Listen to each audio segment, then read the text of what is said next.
Di hiji peuting nu sepi di imah leutik nu sederhana.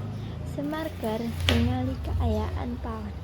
Dahareun geus beak-beas teu aya. Semar ngadeuketan anak-anakna pikeun mere parentah indit ka pasar. Barudak, ayeuna beas geus beak, sayuran teu aya. Saha anu daek ka pasar meuli?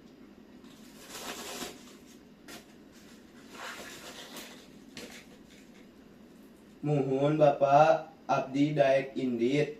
Abdi bade meser, sakumaha kabutuhan. Mayar sakumaha regana.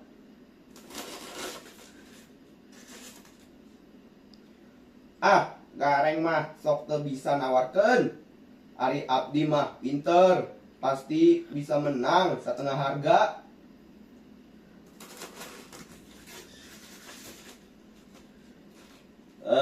Lamun abdi mah teu kudu mayar, tinggal nyokot we. Padagang pasti sieun ka abdi.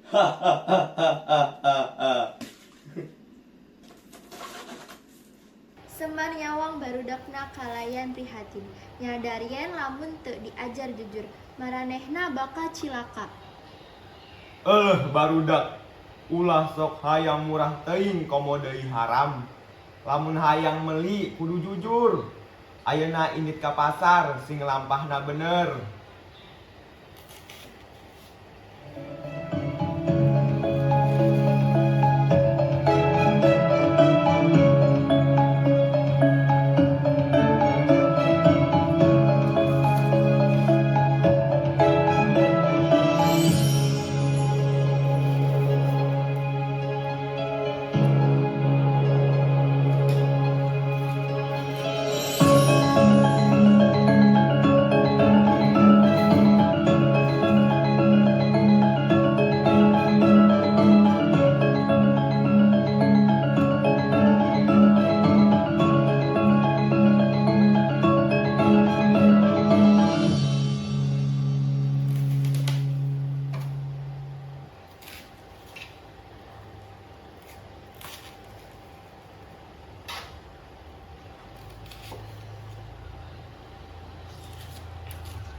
Di pasar nu rame punakawa nepungan padagang jeung rupa-rupa barang dagangan.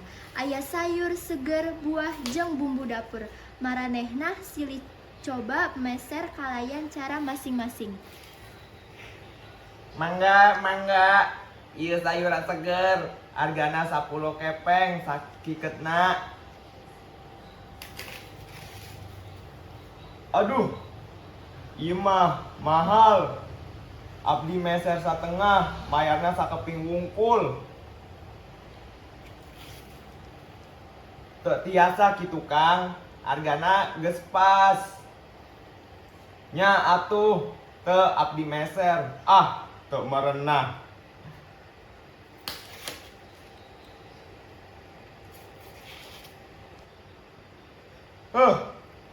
Abdi nyokot we ieu sayuran, teu kudu mayar. Teu tiasa kitu. Ieu dagangan pikeun nafkah. Mun teu mayar, abdi lapor ka jaga pasar.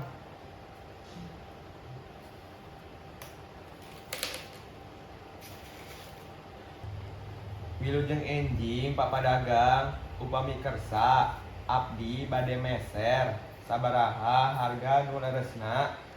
10 kepeng gareng. Anjeun tiasa milih anu paling seger. Muhun, ieu artosna rezeki nu halal langkung, utama tibatan miliaran gampang tapi salah.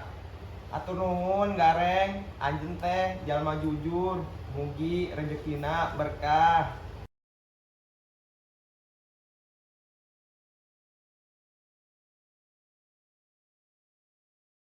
ku kalakuan gareng nu jujur, sagalana jadi lancar, sedangkan Petruk jeung Bagong ngalaman masalah alatan sok hayang gampang.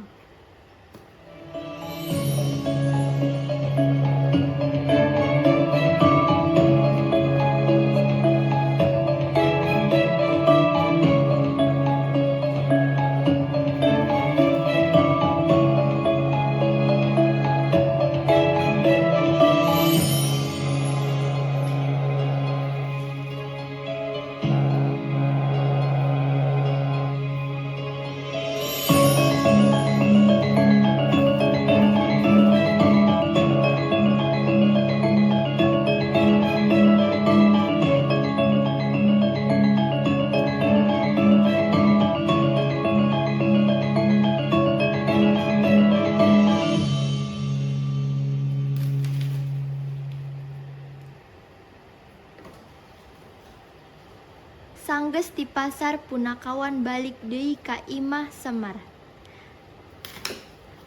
Gareng balik mawa sayuran. Sedangkan Petruk jeung Bagong balik bari era. Semar ngajarkeun deui pentingnya jujur jeung darma. Alus gareng, anjeun balik mawa barang nu pika butuh tanpa masalah. Sedangkan Petruk jeung Bagong ngan ukur nyieun ribut. Ieu bukti yen jujur teh leuwih utama. Apunten Bapak, abdi hoyong nembongkeun pinter tawar tapi gagal.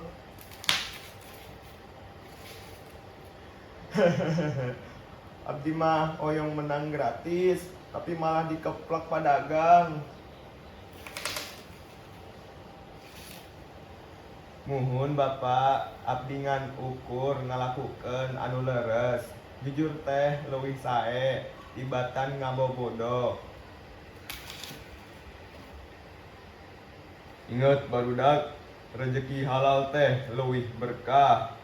Jujur, sabar, jeung henteu serakah eta kuncina hirup tentrem.